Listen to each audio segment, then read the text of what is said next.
Hello and welcome to another episode of RGB Talks. My name is Alex Francis. I have Tim Gerard and Jonny Morgan.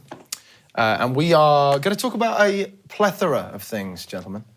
Mainly concerning what it means to be musical in this day and age, I would say. Something along those lines. But I thought I'd do some intros and just massage your egos for a minute, just for the viewers that might be finding us all for the very first time. This is Jonny Morgan. He is the AMA Emerging Artist of the Year 2024, which is some accolade. A singer-songwriter, very talented chap. And currently opening for JJ Gray around the UK. Jonny, welcome.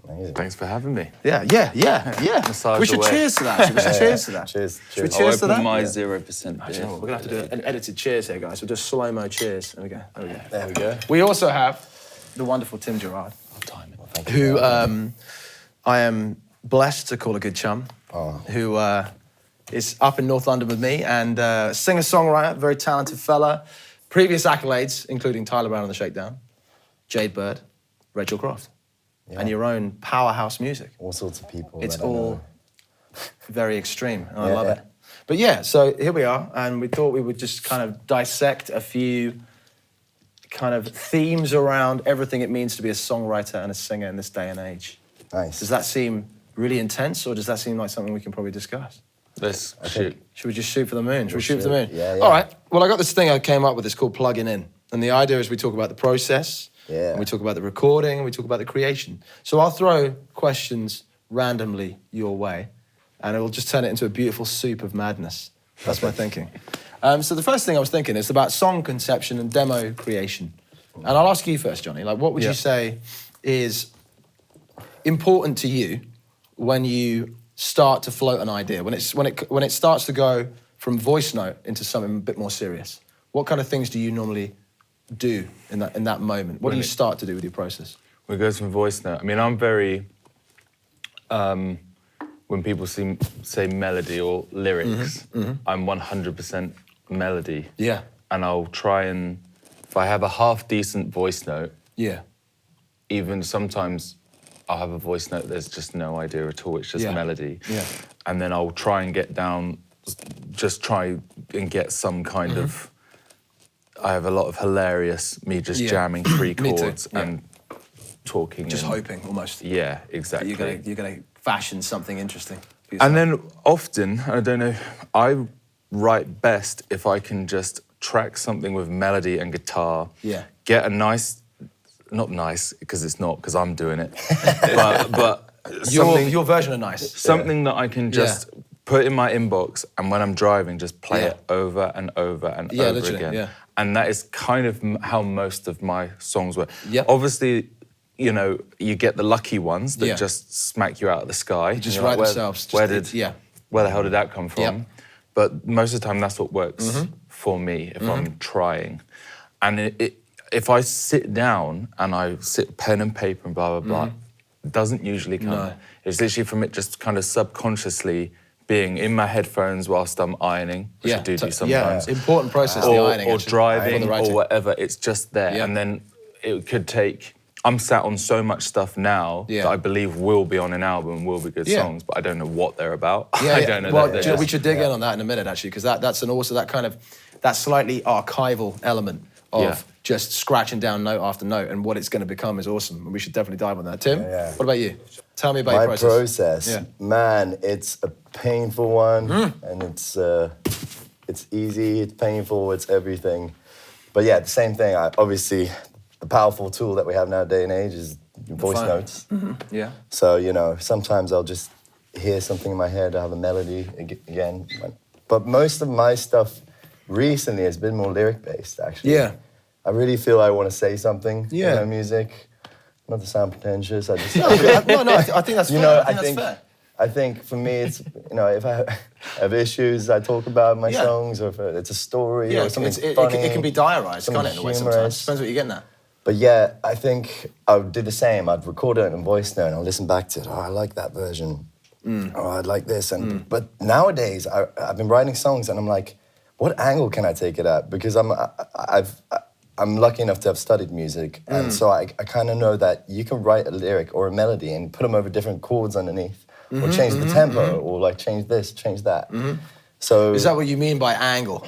Like like kind of what? Yeah, exactly. Like if you have one lesser changing element, which might be your lyrics. Yeah. I feel like, how do you say it? I feel like I'm very in control recently of like where I can take it, which is really cool. It's like, okay, I got this beautiful ballad, but I've already written a ballad, but this song needs this, or obviously, again, they're the songs that fall out the sky, and we kind of don't. We bless those, and we pray to God, let that happen again one day. Right? And you feel it, and it's something that just comes from the heart, and you have something to say, and it just all happens in an instant. Yeah. But we can't, control those moments. You just got to let them happen.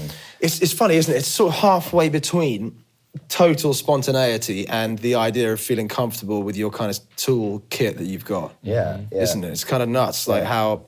I suppose I often think that the mystique of like when a really great idea that you utterly love, that you want to play like hell in your car on the voice note, comes out. Yeah. The fact that you don't know exactly what... There's an amazing Keith Richards... There's so many amazing Keith Richards quotes, aren't there? But like, he just seems to have that brain about it all. But he says something about... You remember Keith Richards' quotes? I know, right? Literally. Well, I'm going to attempt to paraphrase one here, literally. But it's something about the guitar where he says that like, you've never... And I actually got asked this question recently in an interview. In terms of the guitar, for example, as an instrument, as a creative instrument, something to write a song with, he basically says you never quite know the next thing that's right around the corner that's going to come out of your fingers, or what it's going to give you. But somebody was asking me about playing the guitar. For me, it's like you just got to turn up and do it. Yeah. Put your ass down. You'll come up with something. Yeah, well, I don't believe it rise bar. That's quite interesting to say that because with what Johnny just said about how that more formal side of writing, because if I know you, I know that you will sit down of a day and set yourself a task. Sometimes, not every time, but you will sit down in front of your, kind of your rig at home, and you'll say, "I'm gonna create something." Yeah. Whereas, the caveat is what you said, which is maybe we'll just kind of just noodle and doodle and do whatever, and then perhaps something will manifest. Yeah. It's a completely subjective one, isn't it? It's pretty tough. Mine is if I've got something like a line, so like. I have a song called Who Is Really On My Side. I remember going, who is really on my side? And then just thinking... What does it mean? Yeah. What then I'll sit down and I did write that in a day because it's there. But in terms of just sitting down and being like, how am I feeling today? But... It's an idea. But then to completely contradict myself, exactly, I do think maybe it's my attention span because if I'm at home... I think there's two. Which a lot of musicians don't have. We want it to just arrive. Because, for example, if you put all three of us in a co-write for the next 2 hours, we'd come up with something great, modestly. Because we'd be forced to do it. Do you know what I mean? Yeah, exactly, yeah. And there is this balance, there's this line, isn't there? It's this kind of equator of like spontaneity versus a little bit of planning, a little bit of method, a little bit of... I actually put a thing in my notes about like, are there any rules? There aren't any rules per se, really, are there? But there are kind of like, we have tendencies that we kind of often, that this will happen because you'll just cross over with other people that aren't doing it exactly the same, but they are still sort of just keeping a kind of ether of awareness of ideas on the fly. It could be not even a verse, not even a chorus. It could just be a melody. Yeah. And like you just said, then you get an opportunity to sort of analyze when you're feeling a bit more confident about it. Yeah. It's crazy though, isn't it? When you think about like the muscle memory of you standing up, like you're going to be up with JJ Gray tonight, Union Chapel. It's going to be a vibe. You're going to be standing up there with Joe tonight, and you two have obviously rehearsed it up, and that muscle memory's there with the songs. But isn't it crazy how like, I say this a lot on stage as an attempt at like a sort of bit of like what my old manager used to call patter. And it's like how you have to learn your songs. Yeah. You have to muscle memory your songs. You can't. But it's such a ball of energy. Are you one of these people when you play, or maybe Johnny, like when you play live, if you had to think about your lyrics and read them out to someone, you wouldn't be able to do it. Sometimes it just sort of, you've learned them so well that. So this is more performance stuff. Because you learn it as this.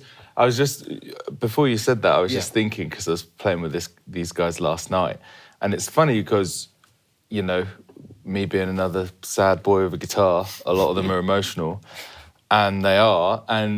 But it's funny when you're singing them, you know, you get artists that say, "Oh, this one, just playing this brings me to tears." I go to that place. Do you know what I mean? I do, but I'm not feeling every lyric. Do you know what I mean? It is a muscle memory, and I'm sure it comes out. I'm talking myself out of a job here, but I'm sure it comes out as sincere and emotional. But I'm detached from those feelings whilst I'm playing it. This comes to the performance element. Every single person that gets up on a stage must feel this in some degree, and that's a sweeping statement to make because everyone's different in that way. But it's true. It becomes performance.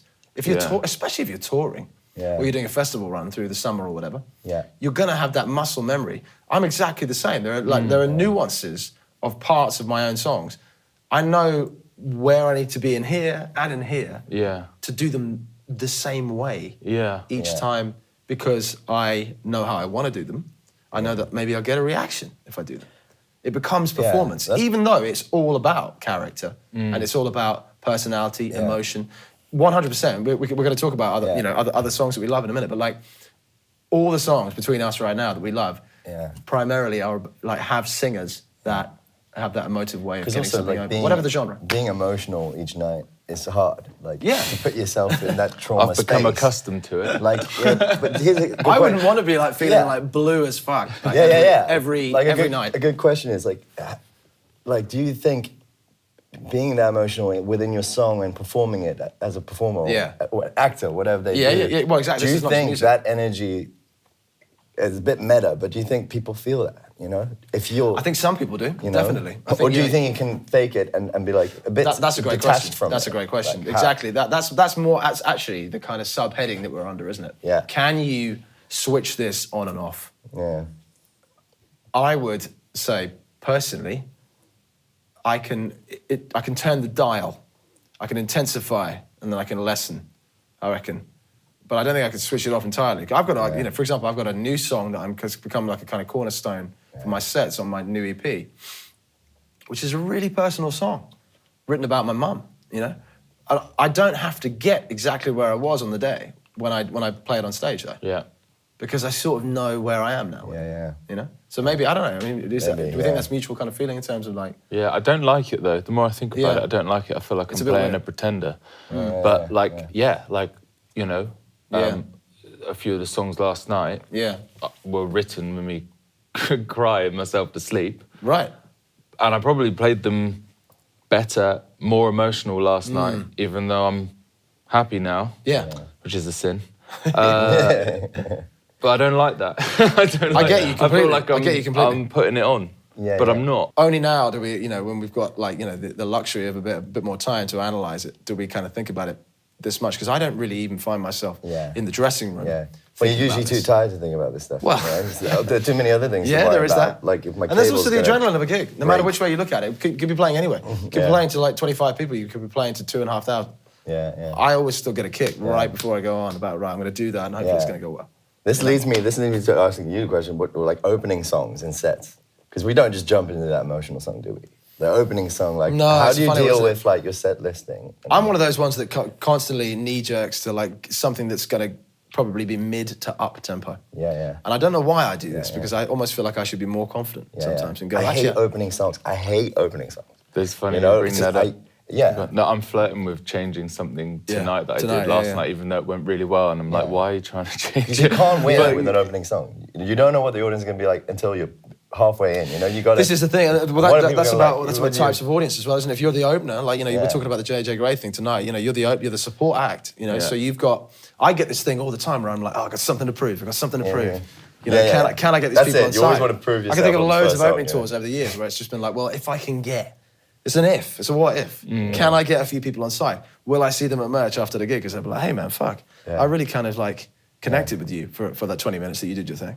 And I didn't come here to see you, and I kind of get gratification out of that. I know we're going off piece, but I have the dilemma of wanting to make noise and want to make your best impression, but also realising with being an opener, you're just trying to get people away from the bar. So true. So it's like you know, and I don't want to do my best song first because I want the most amount of people to that's hear it. That's so valid. But then you still want to, like, you know, you can only make a first impression once. Yeah. Tricky, you know? really tricky. So, yeah. That's it makes it very hard to do a set list. And that's why a lot of people just say, just be you, just do your thing. Don't think about the opening act. Headlining act if you're opening. I know that I've gone to shows, like we went to see the Black Crowes the other day, and we missed the opener. And I make this analysis, man. Yeah. And I go, shit. Well, we were having a good time. We were. But I sort of think, if I'd have been handed that Black Crowes opener, I would have been like, you know, I'd have been like shitting myself with happiness. You know? I'd have been fucking amped up, like this is going to be sick. And probably it's a tough gig. Well, it is. I mean, we a few years ago, we did a run with Sting in Europe. And I was so out of my depth. I had such fun, but I was so out of my depth. You probably weren't, though, you know. Well, in the moment, we were full of adrenaline, and then this mentality starts up after like show number 3 or 4, and you go, well, if I can get the first 30 rows or something, or if I can get the first 20 rows, and people are reacting, I might not get them at merch, but they might follow the social media. It's a completely other art form, isn't it? It's completely fucking different. Yeah. It's completely fucking different. Yeah. Maybe our trio should be like the support slot. That's a good name for a band. Support slot. I quite like it. Rolls off the tongue. It's probably been done. Or the headline. It definitely rolls off the tongue. I want to touch on this quickly before we move on. This is a slight deviation from where we are. The amount of depth that we've just brought to the first 10 minutes. I might pick up my beer for this one. I feel I'm amazed you haven't on the level of the amount of depth. Let's get more shallow. Let's get shallow, for Christ's sake. Yeah, less murky waters. It was just about stage, and it was about. It kind of links to where we are. It's about being on stage. It's about any rituals, any habits. I just thought this would be that's cool. A kind of fun area that we could potentially plumb, whatever we're willing to admit. Are there any rituals, any habits? Or maybe not? I don't want to be rude. No, but as rude as you like. I have been the useless guy that thinks it's okay. That's going to get cut, isn't it? But go on. Like, maybe sometimes I've only got one pick, and someday I've only got that, and it sounds so... Battery's flat on your tuner. Yeah. Wait, you're saying one pick? Yeah, me too. But what I mean is, like, now I'm like, I've got a 9-volt plug to plug it on got stage. a power supply. And I've bought myself, even though it's stupid, because I use the same pick for if I'm opening 6 or 7 songs. You actually asked me the other night, I think of me. Is it like the pick of 26th League Street? I did. Like, what weight have you got there, man? It's like the lucky pick. I've just noticed whatever I can find. But I've just bought myself a pick holder. Yes, right? My brother swears by these. Because it looks those rubber things. Like, straight down I'll the stand. put 4 picks in it. Like that. Four picks in it, knowing that the pick I'm going to use is in my pocket. Yeah. So, in short, just like, Yeah. I don't know, it sounds ridiculous, but like just taking it a bit more like seriously and whatever. Yeah. I think, you know, just to get the kind of elephant in the room out there, going to the bathroom. I always have to do that before I go on stage. You know, like I'm gonna go on record actually right now in front of a camera, knowing this one's going out, by saying, here we go. I will go into the bathroom and not use the facilities. And just look at myself. Pretend. I will pretend. I will pretend. I will go, even if there's a dressing room, even if, might be shared, might be not. I did it the other night. I was opening for Gareth Dunlop and we were at the lower third and I had a dressing room. And I just sort of stood in it and I looked in the mirror for about 2 minutes. Wouldn't have been that. I don't know why I don't know why I needed it. What's going through your mind while you're looking in the mirror? Nothing much more than like, do you look good? Yeah. Literally, that was what was going through my head, which is ridiculous. And breathing, maybe? I'd done a load of, you know that app I was showing you the other day. But the warm-up app. Local warm-up, so that's another thing. Shout out to Annabelle Williams, by the way, if you're watching. Incredible app. Thank you for that. Isn't it funny? Like little time kills. Yeah. Like in the 5 to 10 minutes before you go on. It's so strange. Because I don't know about you guys, but I don't want to talk to anybody before I do. But really. maybe in the 10 minutes bore, I don't really want it. Is that a voice thing, or do you think that's... I think it came like, from that. Yeah. But then there is this thing in my head which kind of goes... Yeah. And it sort of like goes within itself. What about you? Any rituals or anything that kind of... You know, like... Anything, let me rephrase, habitual perhaps. Habitual. Anything that would be habitual. I do. You don't know why you're doing it. We all get nervous. I still get nervous. Yeah. You know, what do you do? I've learned to cope with it. What do you do? I've always been quite an anxious person. Yeah. If you want to talk deep about that. So we can go there. I get nervous. I get insecure. Habitual, probably. You know, the hair, obviously. You know? Yeah, the hair. Yeah. I've got this floppy hair. You have to look in the mirror, make sure it's good. You do comment on your hair often. Breathe, and I always get quite anxious with my voice. How's my voice? So having to do a vocal warm-up is essential nowadays. That fly. There is a fly. I had him here. Yeah. And then he's hoping for some PPL or something. This recently, man, like just saying a prayer, man. Yeah. Like, do you? I'm not hugely religious. No. I would say I'm a little spiritual, but it helps me. Do you say something? Do you? Yeah. That's interesting. In my mind, I'll just say like. Just like a thankfulness thing. Thank you, grateful to be here. Yeah, like a gratefulness. And another habitual thing I've been doing, and I got taught this at music college from a guy, James Taylor's brother, Livingston Taylor. He did this performance art class. What a name. Livingston Taylor, yeah. My God. Legend, amazing singer-songwriter as well. It feels like a law firm or something. But he so said... James got James and the brother got Livingston. Livingston, yeah, I know. Could have bum deal, didn't he? Unless he's called like Jameson or something like that. It's cool. Yeah. He's a living kind of guy. Okay, so Livingston Taylor told you what? Sorry. He said, when you go into a venue, go into the audience, like, just scout the room, you know, look at people. Yeah. And know that they're human, you know. Right. They're just here to have a great time. It's so true, actually. If they're in, even if they're going to talk. We're all thinking about ourselves. You've got people in the audience are thinking about You've got themselves. An opportunity. You know? Yeah. People in the audience are going to gigs making, do I look good for this gig? You know? Yeah. All, everyone's insecure. We're all just human. We are. And I do that, and it just makes me feel like, it's like your family. You're just playing in front of good people, and everyone's good. Underneath, you'd like to think everyone's good and not judgmental. You'd like to hope. You'd like to hope so. You know? I mean, that's what gets me through is when you go to a gig, you don't give a shit, do you? You're stood there, and if it's not the Allman Brothers, you're not stood there like being... I'm sure some musos are, but like whatever. Everyone there's calm, they don't give a shit. And you're there being like, what if I say and rather than but? And I get this line wrong. What if the gobbledygook that's come out of my mouth? Yeah, what if I fuck up this line? What if like I hit this note when it's meant to be hit? Like no one cares. No one cares. Like, it's that imperfection thing. I always try and think about Otis Redding. And if you listen to Otis Redding on like the Stax Review stuff, the guy is fucking fireball, intense rawness. And his voice is cracking, and he's missing shit.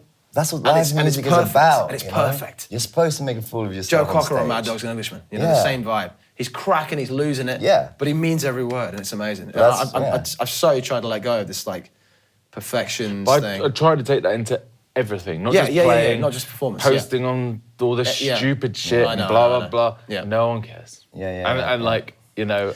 As long as you can be happy about sort of feeding the beast a bit. And knowing... this is a strange one. It's a slight deviation from where we are. But like, I certainly get an element of satisfaction from knowing that I've put something out onto a platform near the last time I did it. Maybe not the same day, but like, or maybe it's sometimes the day after or the same day or whatever. But it's a strange consequence, I think, of like the sort of society's view of like, you know, social media and what it needs to be. Everything, we feel like we have to be so perfect with everything. But I also then will take, there's stuff that I've looked at and I'm going to just take it down because it's not, make everything that you put up really good. Rather than, that's a complete contradiction with people all the time, I think. So we're going to move into some other territory now. This is something that I'm calling For the Love of the Art, and it's something old, something new, something borrowed, and something blues. That's what it's going to be, okay? Something blues. So something old. Right? Yeah. Something old is going to be a classic song that you love and why. Could be anything. We don't have to do the favourite here. This is just about something that we love. So, Tim, I'll start with you. A classic song that you love and why you love it. Just hit me with it, whatever you got. Man, I mean, there's just too much, but I would say Out of the Blue, Freddie King, the album Getting Ready, Worried Life Blues, just this tone, man. Yeah. I mean, I'm a guitar player, so for me, it's always just the vibe, the tone. His Freddie voice, King, he's like this. He's just a powerhouse. He's just a storm cloud on stage, really is. You know? You watch those old footage. It's almost crazy, isn't it? Because it's Albert King, Freddie King, B.B. King, right? The three kings, as it's known.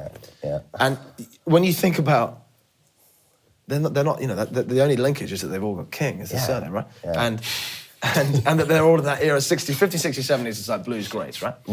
And what did you just call them? A fireball, you just said? Just a storm cloud. Like, you know, the intensity. And back then, they didn't have proper PA systems. You know? You play on the stage, and the amp was just cranked up to 12, and you just hear it. And just raw. I've got a friend, Andy Cortez, you know? right, who swears by, he's an amazing guitarist and singer. Every time he gets talking about any of the three kings, I just watch his face and his eyes and his mind just get carried away by the lightning of what well, I mean, you're talking about Freddie King, but I'm kind of going around the houses of all three of them here. Of just the power, the rawness.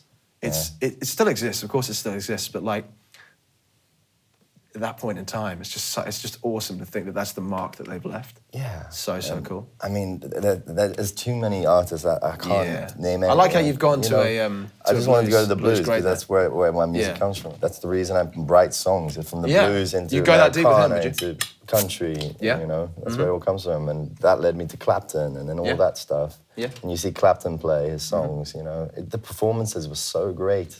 They're still great.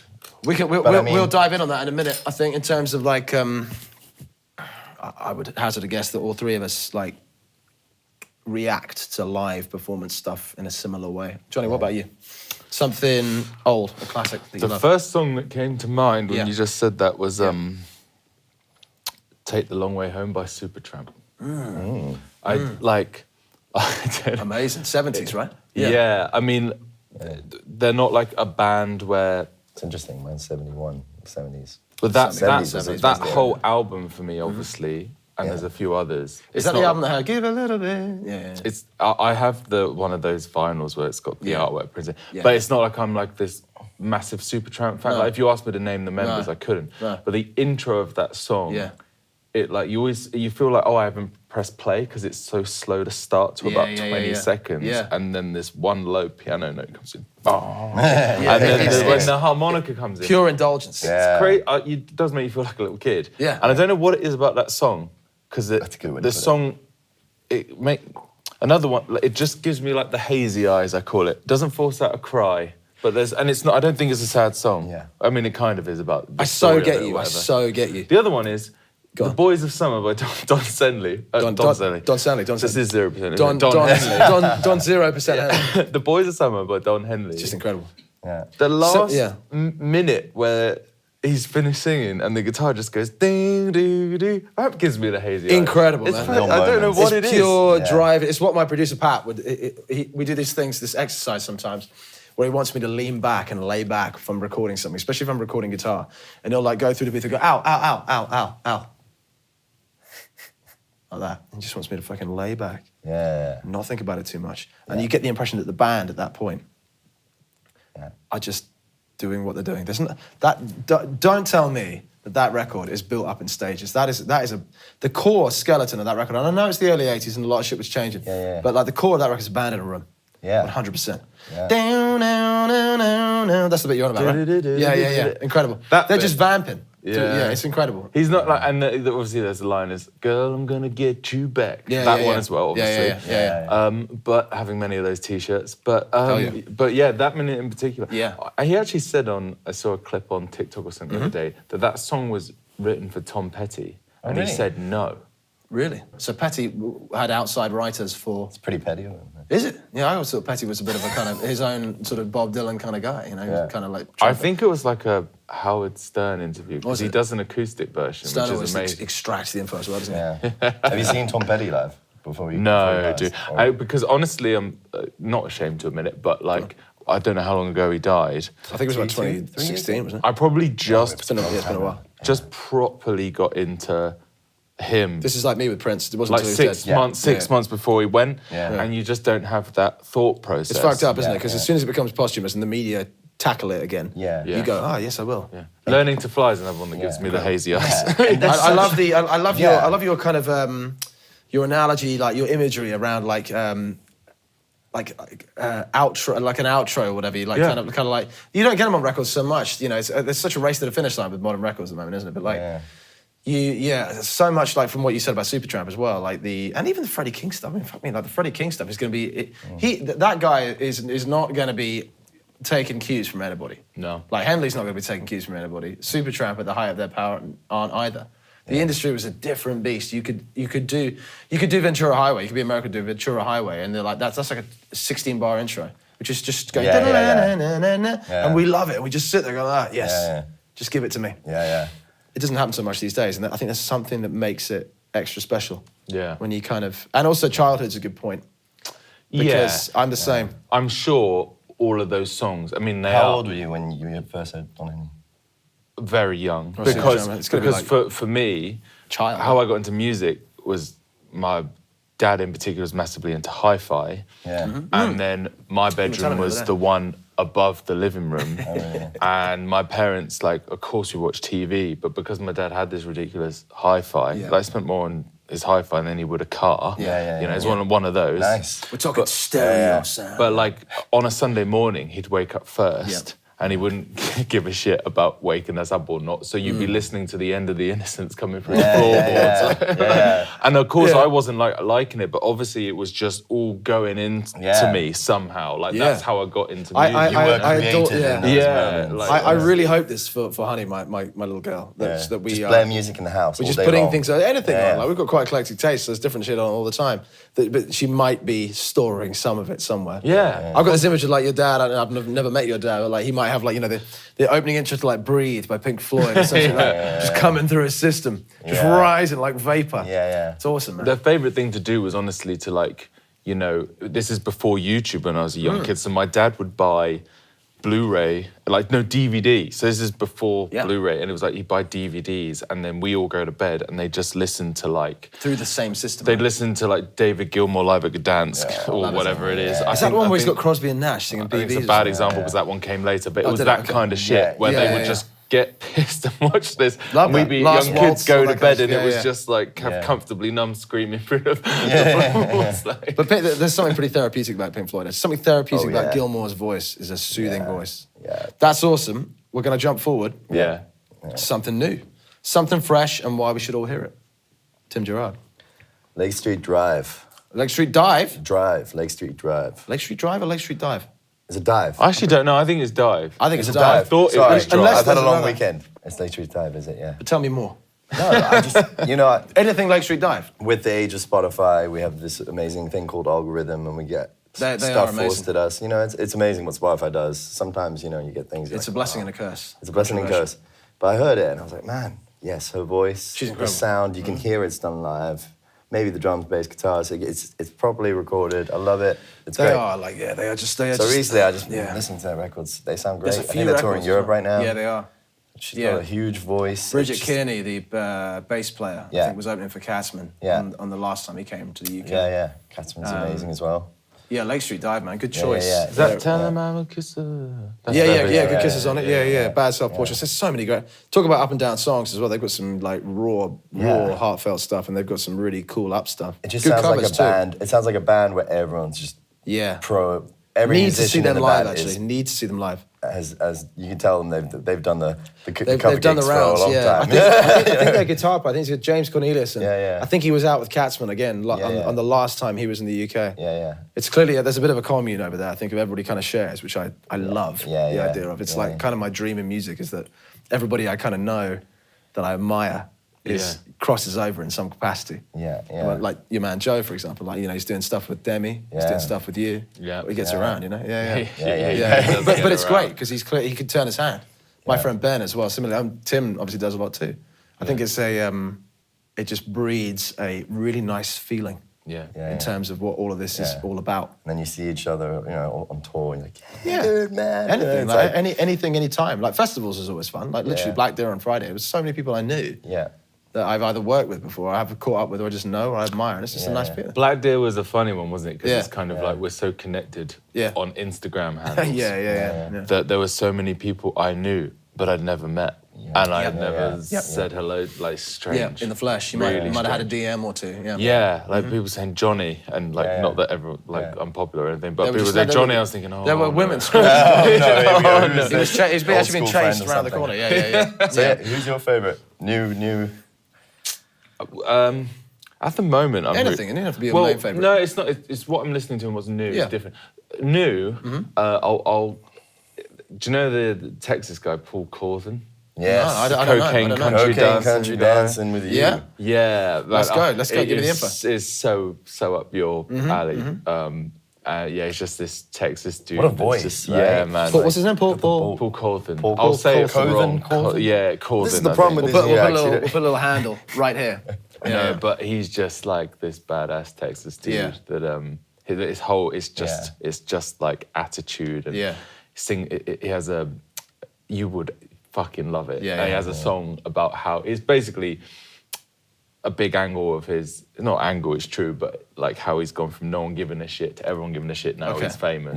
Yeah. And one, a bit like Jelly Roll talks about that a lot. So he's got his song called "Fuck You Money," and it's basically like, I've got fuck you money. I've got fuck you money.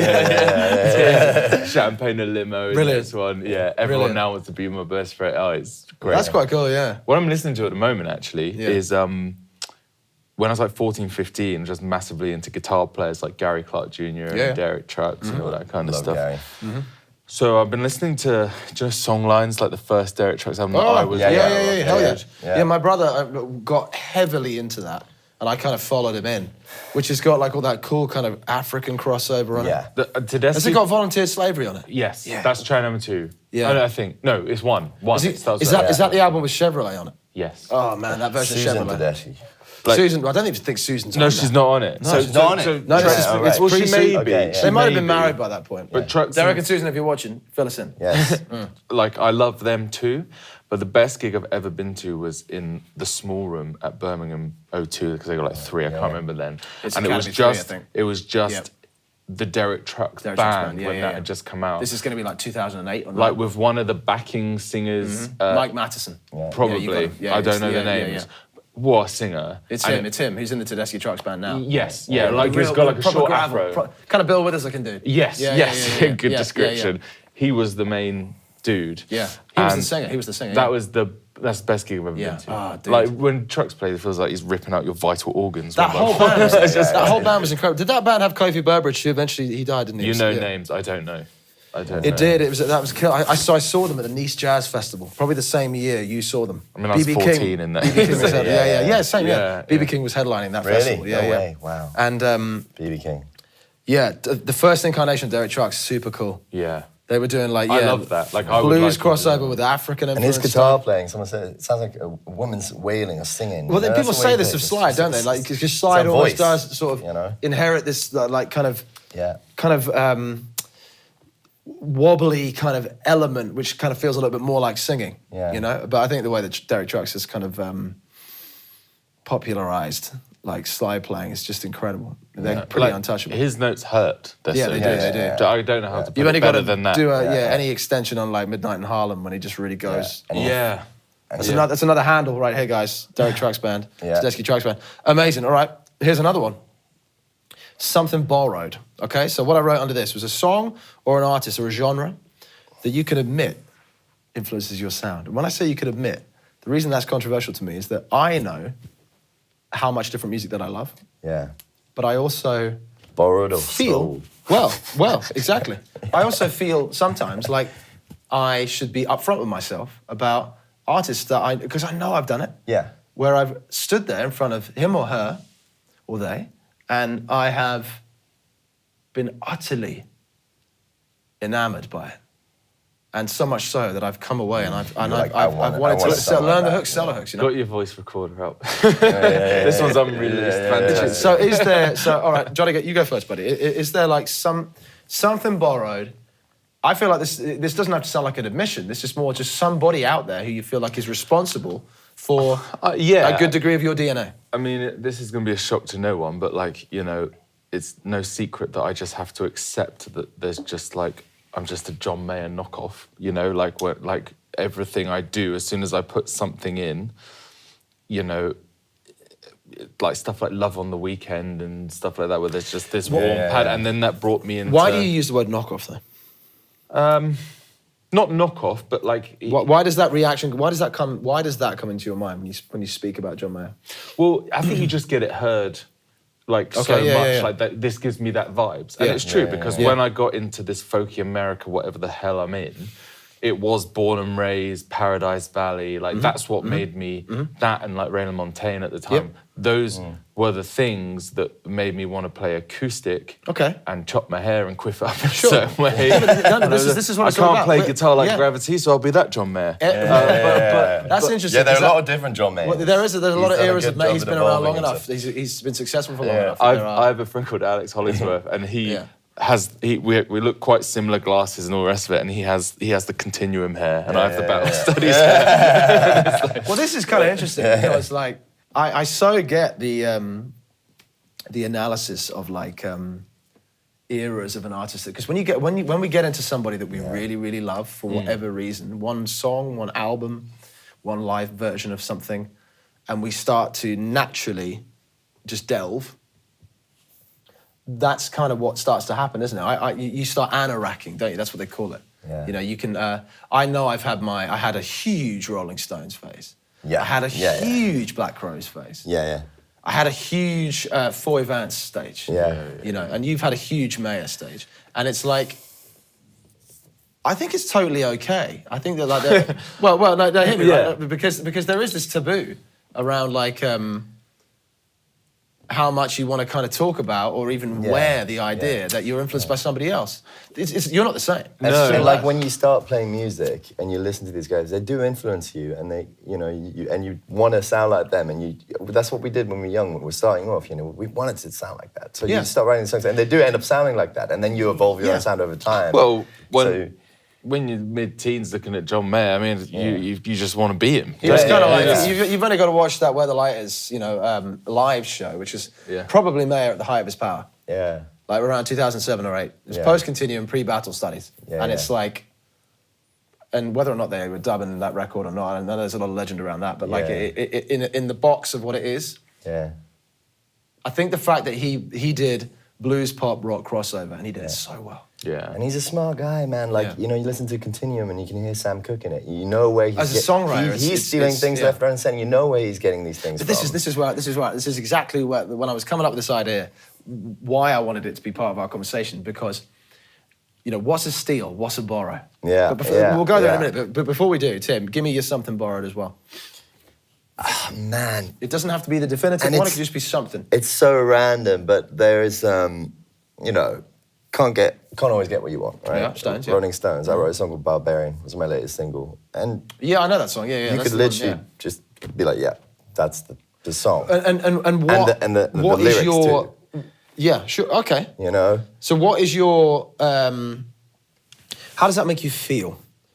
Badass. Yeah. Okay. no. I don't know. I love the song. I love what I've done with it. But does it make me feel bad? I'm like, no. Well. Yeah. This is what I want people to hear this song and be like, oh, that's like can't get what you want. Okay, so you're down. Yeah. You want people to do that. You know? Literally, this fascinates the hell out of me. But the idea that we can be cool with whatever we're into. Everyone's doing it, you know? Because it gets there's that really boring end of conversations with like interviewers being the interviewee, a lot of press that I'm sure we've all done over the years, where people go, well, what are the influences? And that's all they kind of really want to know about. Yeah.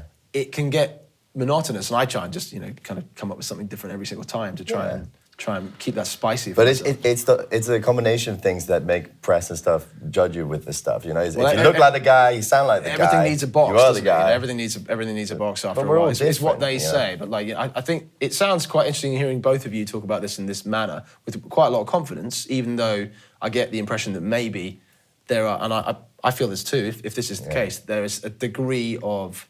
A little sprinkling of a degree of apprehension around talking about how close one influence is to you. Which is funny, because if you didn't have it, we wouldn't be doing it. Mm-hmm. You know, so it becomes a DNA conversation. But in terms of songs sounding like another, I feel, I don't know if it's because everything's easy and everything's accessible and TikTok and all that bollocks, but I feel like people are over that now. Yeah. It used to be a crime 10 years ago. That riff the secret is like, out, you know? Yeah, this song that you've done sounds just like George Harrison's blah, blah, blah. Whereas now so many people are doing it, so many people are uploading their new whatever on that it's just like, it's kind of taken as read that it's going to sound like something. And isn't there a theory now that everything's been done? And well, it has, pretty much, I think. I play 5 chords, of course it's been done. I really try and... Thanks, Ed Sheeran, I try to ignore these things. I try to kind of... I had this exercise with my producers when we were like working on, this was a while back, it was a couple of years ago, we were just in a writing period. And Mark, my producer, was like, we're going to try and create this, like, imagine this kind of, there are 4 corners of what makes you up as a kind of, as a musician, things that influence you, other artists and styles and genres. And what I think he was trying to do with retrospect is that I am definitely someone who's felt like I've had that identity crisis over the years. Less so, like, weirdly enough, less so since like kind of post-pandemic and stuff. And becoming a dad and all sorts of stuff.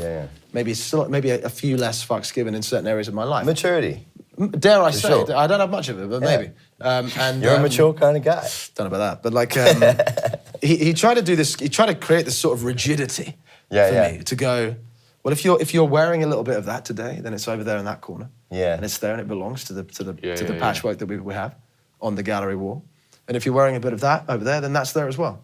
And we try to give it a little bit of format and form and create 4 of them and just have it be square. Yeah. Arguably, it could have just been a circle, and it could have just been things ever.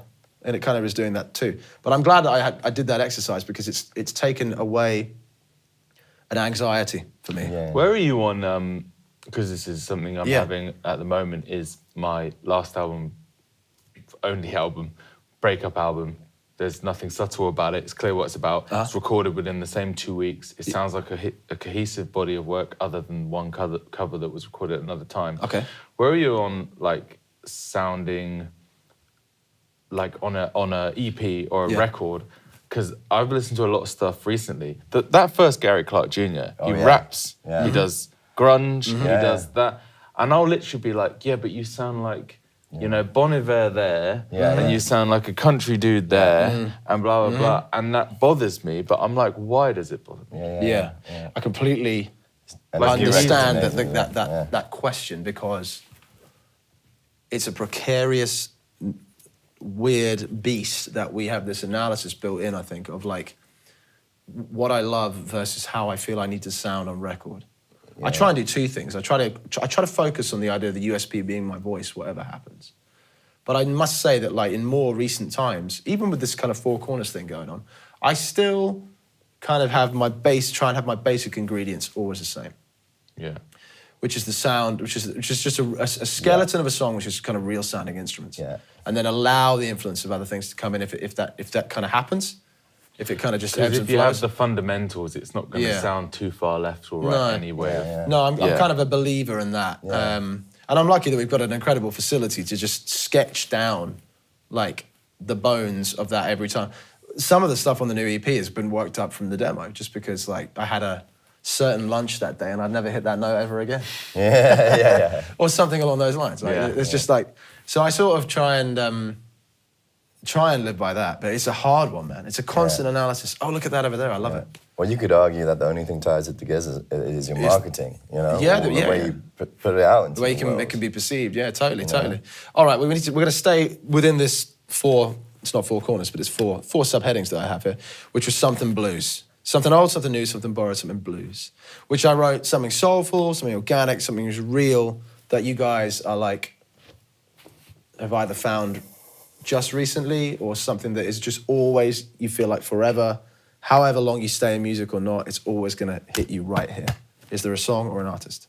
I mean, it's a bit obvious, but I mean, if I'm just home alone. Yeah, steady.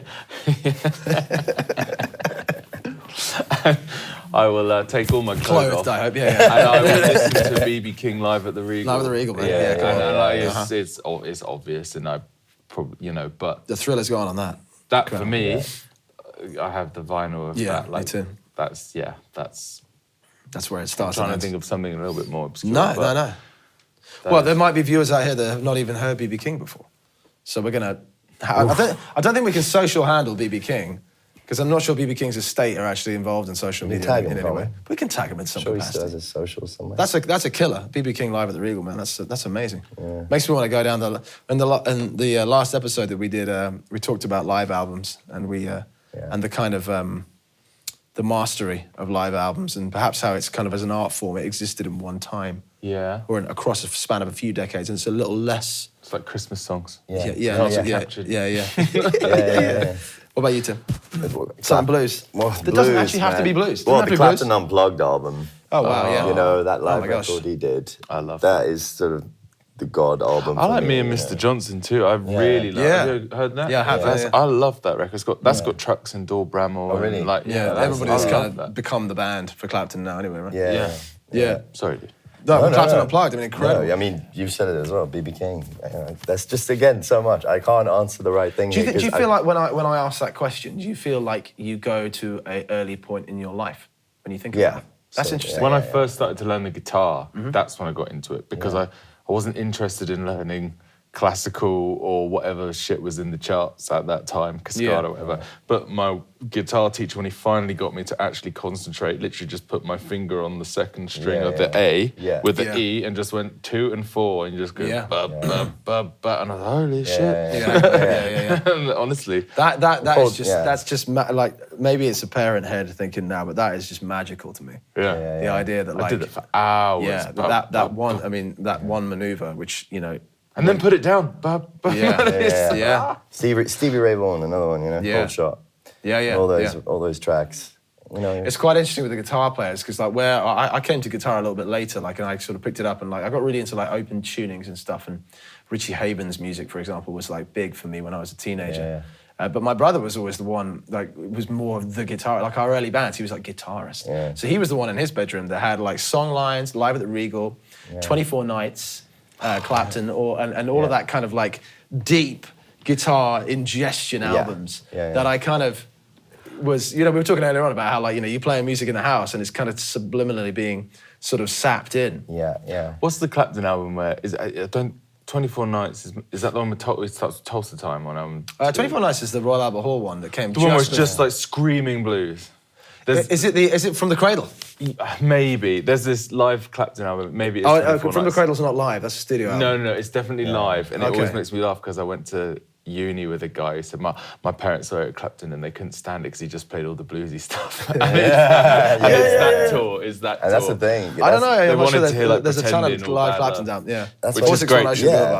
Gets a shout out for me for I like Clapton. that, You know, people love him for his songwriting too. You know, I think he's incredible 100%. songwriter. Talk about Mayer, like, you know, Good Clapton, songs, full package. Like, you know, I'm always very impressed by artists or musicians that can equally wear their musicality with their songwriting talent, because it can be two very different things. We could be talking about Diane 100%. Warren, who, like, you know, I feel most is of the not people by we've the spoken book about an incredible singer, incredible but she knows how to musicians. write an incredible song. Yeah. And she's in full, you know, control of that. But it's like when you see artists that are like, you know, can be as confident as they can be with the instrument and, you know, put over the narrative just as well. It's incredible. It's literally incredible.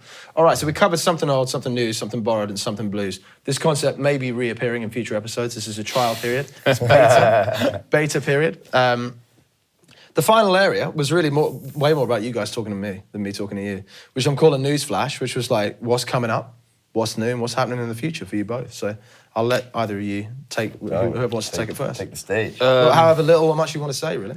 Well, I'm driving to Union Chapel in 12 minutes' time. Oh, yeah. And, that's pretty good coming up. Are you already thinking about the gig? No, actually, I had a nice bit of respite. Nice. Hopefully not. We've been talking enough nonsense talk in the last hour. Like, I've just had a very busy week with, obviously, we were at Black Deer the weekend and then followed JJ Gray and Mofa up to Leeds last night.